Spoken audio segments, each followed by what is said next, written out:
نفذت وزارة الداخلية حكم القتل حدًا بأحد الجناد بمنطقة مكة المكرمة. أقدم على قتل زوجته، وأكدت أن المواطن مشعل بن محمد بن حامد الغامدي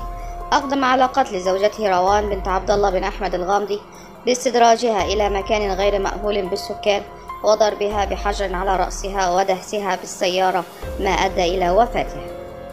وأضافت أن الجهات الأمنية ألقت القبض على الجاني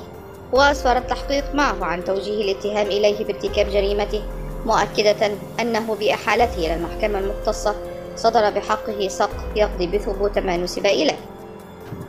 وكانت العروس البالغة من العمر 24 عاما سافرت مع عريسها لمحافظة جدة وظلت هناك قرابة 4 أيام، ثم رجعت مع زوجها إلى محافظة الطائف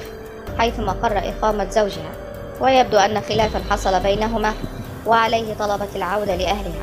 لكن الزوج المتهم بالقتل قام بضربها ودهسها بالسيارة حتى فارقت الحياة في الطائف ثم لاذ بالفرار.